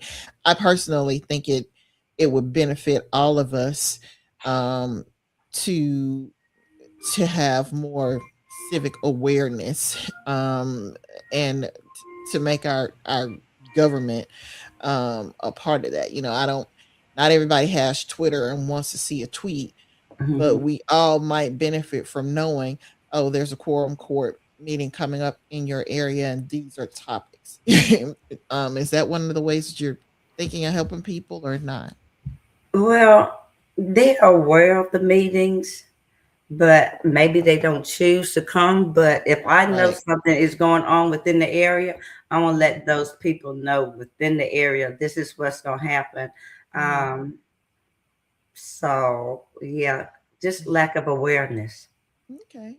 Then I want uh to, bring the awareness to them as to what's going on, what's happening in your neck of the woods. As a matter of fact, if it's in Franklin, Bun, or whatever, if I know something is getting ready to happen, a big development, then I can let them know to be on the prepare for it and to come mhm. to our meetings to voice your concerns about it.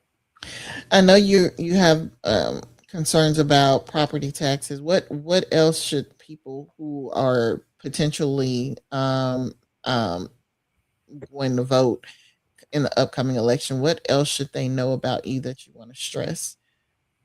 Um, Well, another area is the housing. They having all these houses that be built in Franklin County. Mm-hmm. Um, the affordable housing, we can't afford it. And most of the time, what hinders us from getting a house is our credit report Mm-hmm. and our Mm-hmm. criminal background check. Mm-hmm. So I call them the two C's. If you want a house, you need to work on these areas and see what you can do in order to get a house. But a more affordable housing is supposed to be coming to Franklin County because Franklin County is the largest growing county in this here state. From Franklinton to Youngsville, that's 550 houses. They are already in construction. Mm-hmm. On the other side of Westboro Road, that's on the other side of Franklin, they have 990 acres of Mm-hmm. land that they want to develop. That's one of the people that came to the meeting last month. This Mm-hmm. meeting is 150 acres that I'm not as sure where they are, but that's a lot of property and a lot of land and stuff being developed in Franklin County. You mentioned criminal background being a barrier to housing. I'm used to hearing about credit issues, but for the people who in your area are voting, talk a little bit about what constitutes a criminal barrier to being a homeowner or getting housing. Well, if you on any program like Section 8, you Mm-hmm. can now have a felony or any of the federal programs. If Mm-hmm. you have something on your a criminal background check, you cannot. I mean, maybe a misdemeanor, but not a felony. Mm-hmm. Mm-hmm. You cannot. So you mean when you say something like federal, do you mean something like a Fannie Mae loan or a Sally Mae loan or something like that? Or I forget the ones that are strictly for housing, but Um, versus student loans. But I those know. Fannie Mae's and things like that, they probably won't look at your criminal, Okay. but they're gonna look at that credit score, what you have. Mm-hmm. Um, Mm-hmm. they are gonna look at that. Yeah. Okay. So what do you recommend for those who may be concerned that they can't qualify for government assistant housing because of a felony or something? Are you recommending that they get their Well, records they still expunged or need the something same like that? thing. Yeah, they still need the same thing. Mhm. Your credit score, um, and some of the things. It depends upon what is on your credit. It can be expunged, but Mhm. it's just depend. But a lot of the people they look at that, and if Mhm. you have a felony or charges, they don't want to give you any money, or they don't Mhm. want you to get in the house. And it costs you a lot of money to get things expunged. A lot of money that people don't necessarily have, No, even if that's they true. made, even when they made mistakes when they were young, and now they've changed their lives and they're in a better place and they understand their mistakes and they've accepted that they've made those mistakes and they Mhm. want to do better by themselves and their families. But to get things expunged like that, and you can speak to this, I'm sure, requires an attorney and a fair Mhm. amount of money to get these things taken care of. It does. It does. So, what's your vision for helping people, who have, issues with credit or issues with a criminal background to be able to have housing, especially affordable housing? Well, I worked at Vance Grammar Community College for 13 years, and Mm-hmm. it's things they can do on their own with the guys of the steps that they can take to expunge things. But it also depends on what the crime is. But Mm-hmm. with them, and it's a collaboration as to taking classes and things that you need to know in order to get into a home. Okay. Okay. So the Yeah. Very. community colleges, Mhm. we can work together, collaborate together because, like I always say, if you know better, you do better. Amen. Amen. I Mhm. agree with that. Aside from the housing and the property tax issues, what's another point that you want voters to be aware of who are looking at you as their candidate of choice? Well, I'm from Franklin County. I grew up in Franklin County, and the people know me in Franklin I know County. you. Mm-hmm. Um, so that's it. I'm for the people. And I believe on November the 3rd, the people will make their choice. All Absolutely. right. All I've right. got a question for Tanisha. Tanisha, and let me give you a little bit. Now, this lady has an extensive background, and she's a rare breed. She's a contractor, and she knows a Awesome. little bit about housing. Mhm. So, Tanisha, are you working with Miltrine on any level as far as the housing projects that she wants to No, that she's advocating for and want to develop and for the people that needs to be that have been disenfranchised and need housing? not quite yet, but we spoke about that as far as like that being a future plan is once she gets elected.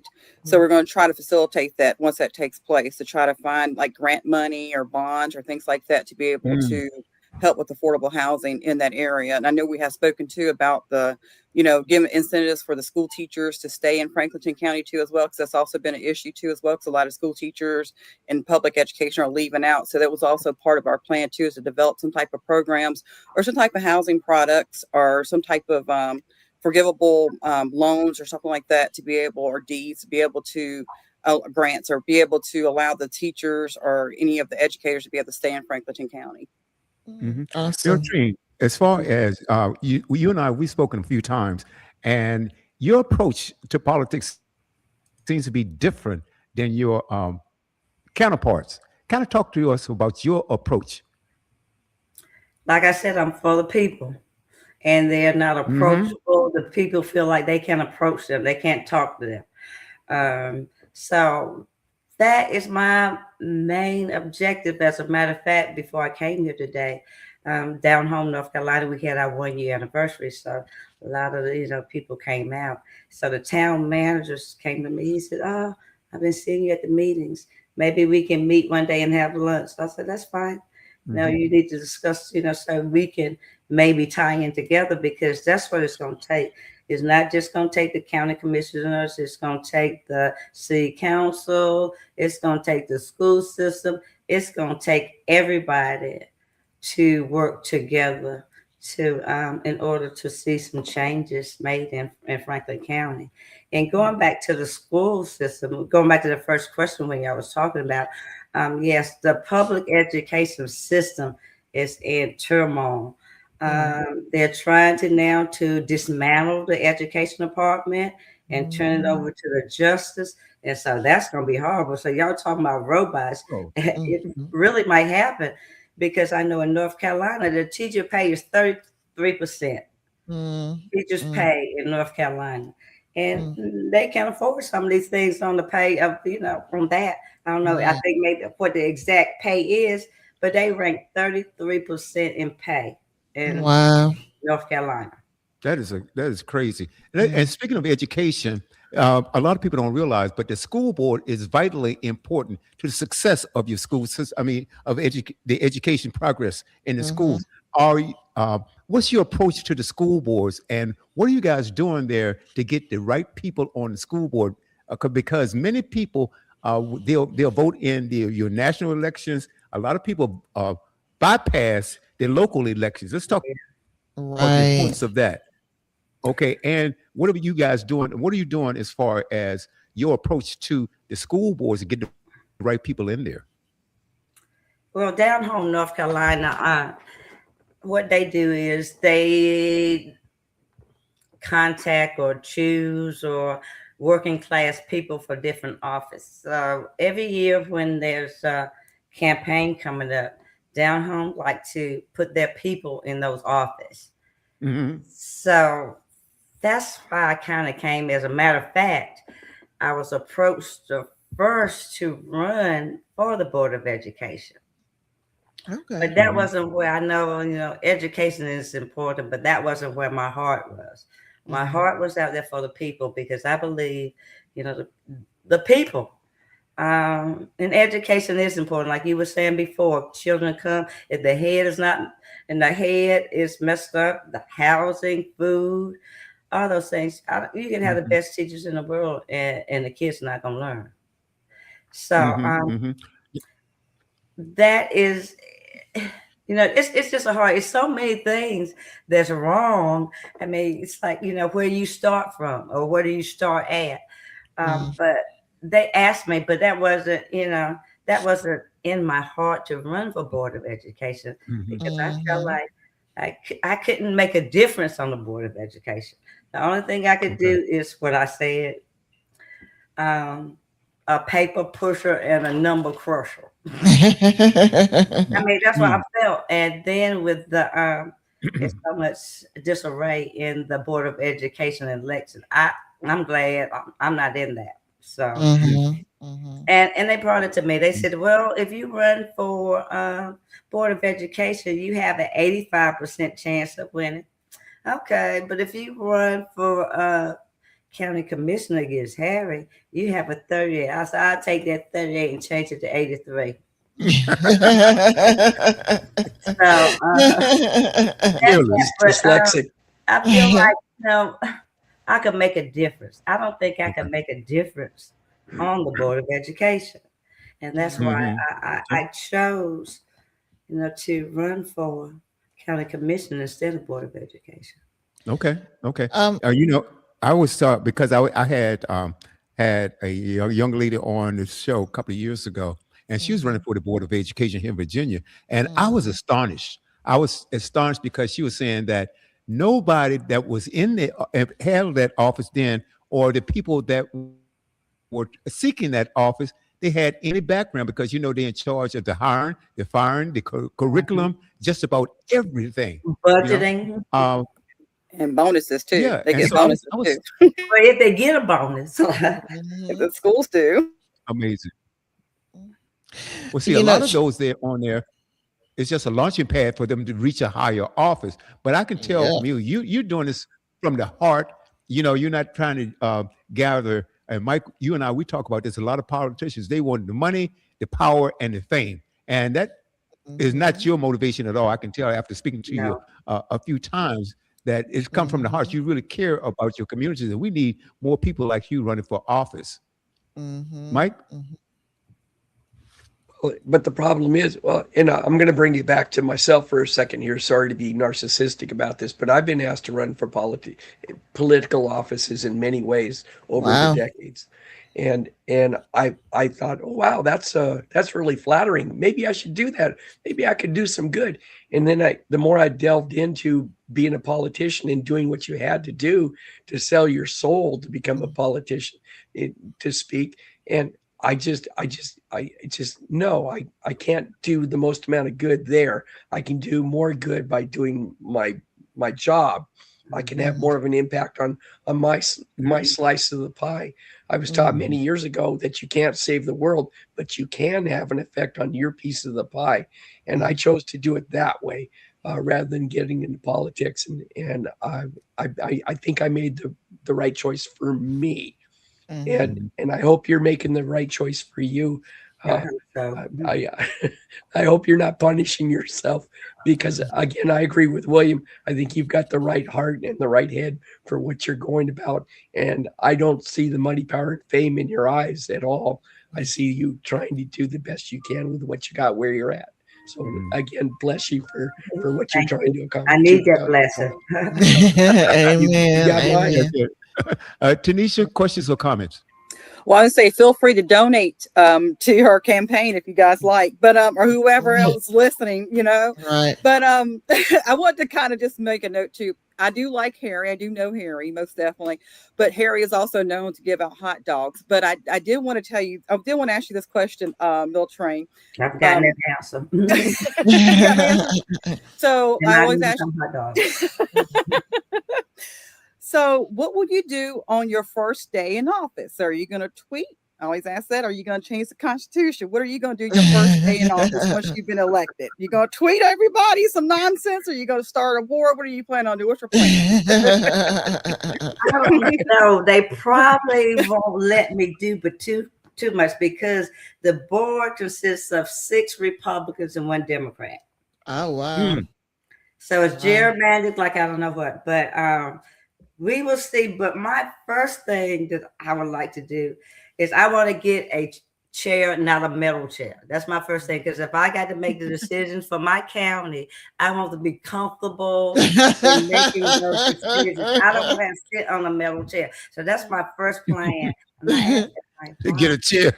the Get a chair, comfortable chair so you can do your work all day. Yeah, if I'm gonna make decisions for my county, I want to be comfortable. At least get a I pillow. don't want to sit on no metal chair and everybody else have nice cushy chairs. And I asked, I said, why? They said Harry said that he didn't want the county to pay that kind of money for a chair. I Oh, said, okay. well, what he make? He's been there 32 years. You get paid on years of service. He could buy my own chair, but he refused. Now he sits on a metal chair, and everybody else have a nice cushiony chair like this one. Oh, well, okay. Mhm. I have a question. I noticed you talked about small businesses that you want to create entrepreneur opportunities for small business owners. Can you talk a little bit more about that? Okay, I've looked around in Franklin County, and my daughter had a business one time in Franklin County, downtown Lewisburg, and the Mhm. rent was so high. Her event center, and her rent was $3,500 a month. Wow. Jeez. So Wow. what I'm saying is, and I don't know why it's like that. Lewisburg, like a ghost town. Franklinton is booming. Mhm. And a lot of business going on. But what I've noticed is saying that all the business, the smoke shops are foreigners, the hair stores are foreigners, most of the food restaurants are foreigners. So I want and able to, and I say, well, why can't we, open up some business?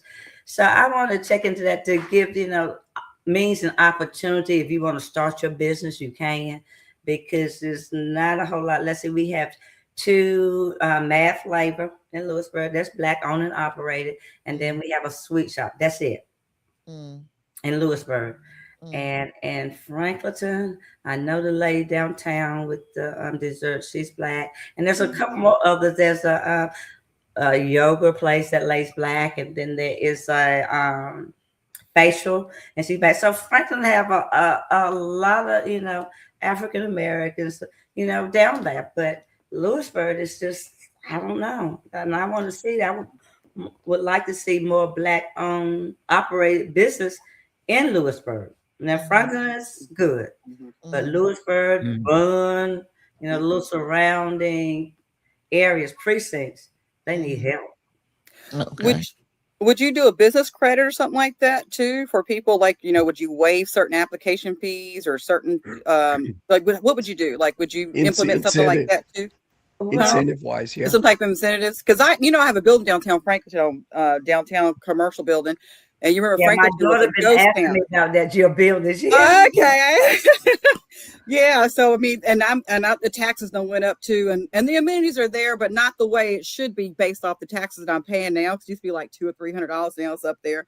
But what would you do? Like they were talking about incentives? Would you like implement something like that too as well for business owners to kind of bring them into Franklinton County? Because I'm most definitely interested in it because I have a stake in Franklinton and Franklin County too as well. What would be your ideal as far as like to promote and to be able to attract Well, for business owners? I'm gonna go back to Advanced Grammar Community College. I worked there for 13 years, and my master's in resource specialist. So Mm. going there, I had to know what's around me and what. But so I would like to work with them as to some of the things to get small business owners. They have classes and things you can take if you would like to start your business. Basically, I would like to work with Advanced Grammar Community College. Okay, I've got a makes sense. And I question. need to just make the wheel, and the wheel is already there. So Makes sense. Wow. yeah. So use their Mhm. the word I'm looking for. Use their resources to Mm. help us with the resources we need. Mm. I have a question. You're also an advocate for expanding after school programs. Let's talk about the importance of having an after school program, and why did you see a lack or a need to have it in your community, or to expand it rather? Well, the parks and recreations, I see during the summertime and when they're out, a lot of the parents are not able to pay the fee. You had to pay $100 a child to play, and Mm. the parents don't have that money. And then you talk about you have the uniforms and all that stuff that go along with it. Although the park does provide some, but what I understand from the parents that the different colors, the sizes don't fit. So to work with the Parks and Recreation, because they handle the football, basketball, and everything for the smaller children. So I would like to go through them as 2 more programs through there for the kids. You know, I tell you, because growing up, I understand that if you have a couple of things as far as learning is concerned, you need to have some physical activity as well. Physical activity to go along with your education, reading and writing, because it all supports one another. And also talking about school lunch programs, do you have that in your county or in your particular area? School lunch programs for children? Yes, right now it's okay, but what Down Home has been doing over the holidays and things when school's out, they've been packing lunches and things for the children to take home during the holidays and during those break periods. But yeah, so far they still have a program, a lunch and breakfast. But like I said, with this dismantling of the public education, I don't know how long that's going to last. But at this present time, they do have lunch program. Okay, because I think in certain parts of the country, they are dismantling those programs, and these kids, a lot of those, they get that meal that they get, breakfast and lunch. Those meals those are the only meals they get a day, and everybody knows you can't learn on an empty stomach. Right.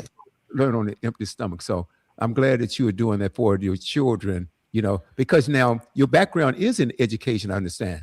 Yes, it is. How long were you in the classroom?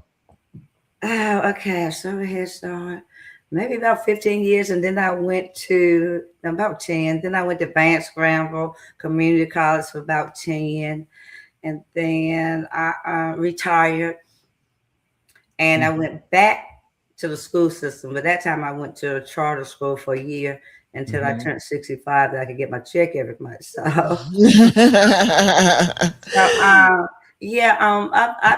taught Head Start,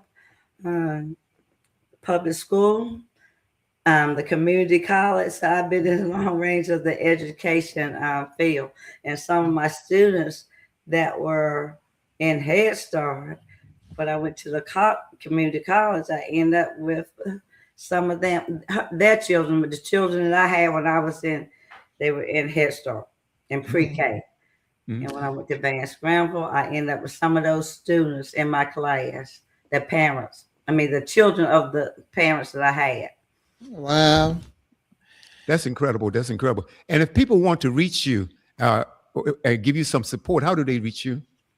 Okay, it's Miltrain Brody Newell, 2026 campaign for county commissioner. I know it's long, but I might not have it right, but I'll check to make sure, because we kind of changed it so many times. So anyway, I think that's it. But my QR code, you can look on my Facebook page, Miltrain Brody Newell.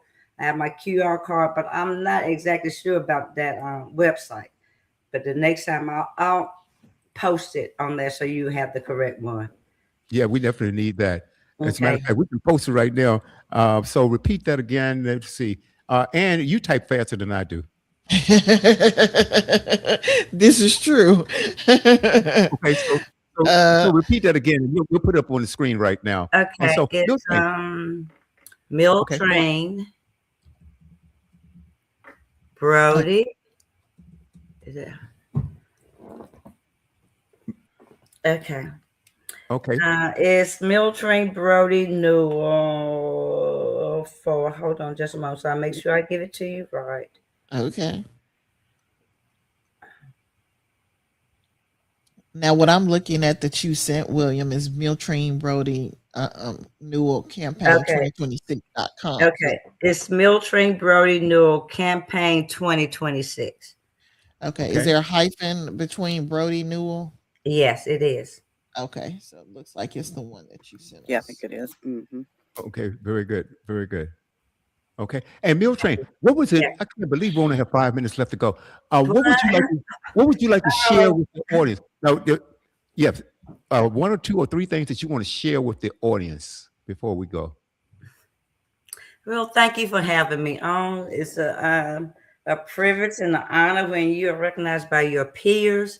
So thank you. Thank you for your support and just thank you. And please feel free. No amount is too small. And amount too big is $6,800. I can't take no more than $6,800. So please donate $5, $10, whatever you have. Everything will be greatly appreciated. And I'd like to say thank you for having me on today. Miltrain, I'll make you a promise. I'll make you a promise right now. What's that? You go out and you get yourself a really nice chair that you really like. And then you let William know how much that chair was. And I'm going to send you a donation for that plus a little more. Okay, that's all right. I will buy you that really chair. sweet. Get a nice one. Yeah, Get a nice one. And I know you know how to get a hold of William, and my email address is on the screen right now in blue. And you can contact me direct through my email address or contact William, and you get yourself a nice chair, and I will send you a donation for that chair and plus a little more. Let's enlarge that. Thank you so You have very a good much. heart. You have a good heart. I can tell. I have a built-in bullshitometer, and I'm You can tell. my meter is reading 0 with you. So again, I wish you all the best in what you're trying to accomplish. And Miltrain, if you jot down Mike's email address, that's Mike.studiowbuzz. Don't forget the W. Mike.studiowbuzz@gmail.com. Okay, thank you, Mike. You can contact me direct or contact William. Either way, I'm buying you a chair, lady. Oh, that is too cool. That is too we'll cool. call it your throne. It'll be your throne. That is fantastic. That is fantastic. And he'll do it too. He'll definitely do that. No question about it. Yeah, I'm gonna hold it to it too. It's on air right here. As a matter of fact, I'm gonna switch the subject just a little bit.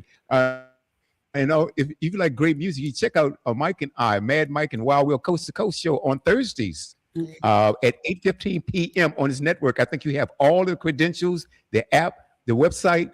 Check us out. We're on Facebook, LinkedIn, Facebook and LinkedIn on Thursdays. Sometimes on YouTube. But tell her what kind of show it is, William.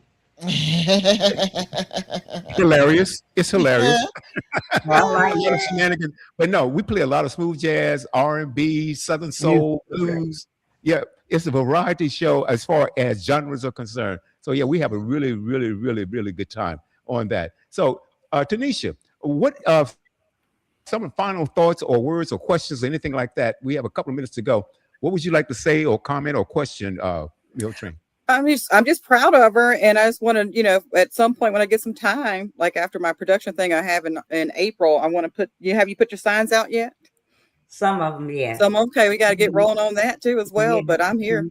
But see, I put them up for the primary, and I didn't know, and then I had to take them down again because in between that time, you're not supposed to have any signs out. So if I had known that I wasn't going to have anybody running against me, I wouldn't have put the signs up because I really didn't need any signs.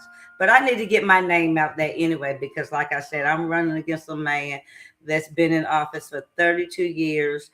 And he said at the meeting on Monday night, he thanked all his supporters for a landslide victory again. And I said, you just tell the person next to me, you just wait. It might but it won't be no landslide. And he doesn't serve Nathan hot dogs. There's some red hot. I don't know what kind of hot dogs they are. They're nasty. But I mean, I'm not talking junk about it. But yeah, so just some Nathan hot dogs, please. Some of his hot dogs. You know what I like. Yeah. With that either.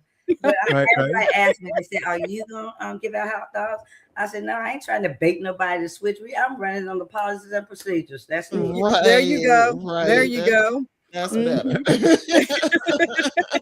And you got the last word, Ann. I just want to say thanks to both you ladies for being here, and of course, Miss Brody Newell.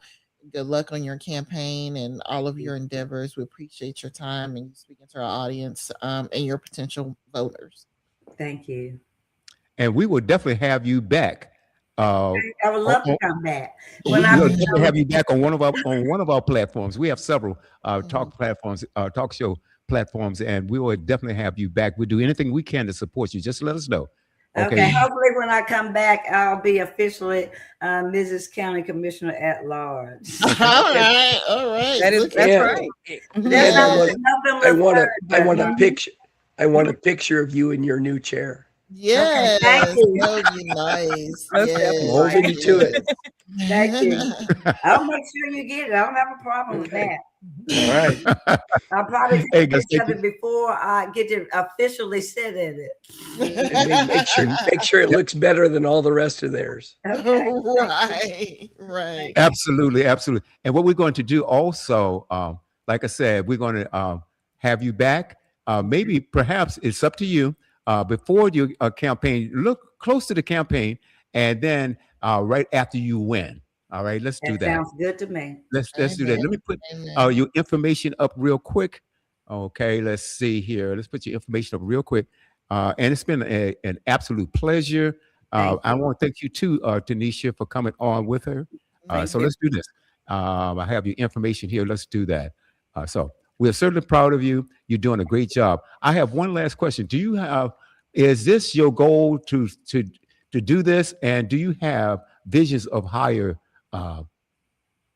goal? Do you have any higher goals besides this one? Like maybe Yeah, I do, but I'm gonna start low first. I don't want to say what they are, but I'm gonna okay. start working with my county first. But yeah, I would like to go a step. Awesome. Maybe, Yeah, like Awesome. Congress or maybe, Senate, Yeah, or yeah, something like that. awesome. Maybe we'll see how this yeah, goes. absolutely. Okay. Awesome. Awesome. And we That's right. That's right. You gotta keep that's right, hope that's right. alive. You're right. Right. Okay. Mhm. And we have your information up right now. Miltrain Brody Newell, campaign2026.com. Right. Miltrain Brody Newell, Uh-huh. campaign2026.com. Ladies, thank you so much for your coming on. We really appreciate you, and enjoy your Sunday. Have a And blessed ladies and week, gentlemen, you want to hear some everybody. great music? Happy You want to hear some Palm great Sunday. music? Come Watch out for the sharks. Okay. All Yeah. right, guys. Hey, All thank you right, so you all. much. Thank My you. pleasure. All right, Enjoy your bye, y'all. Sunday. Thank you. See ya. Excellent.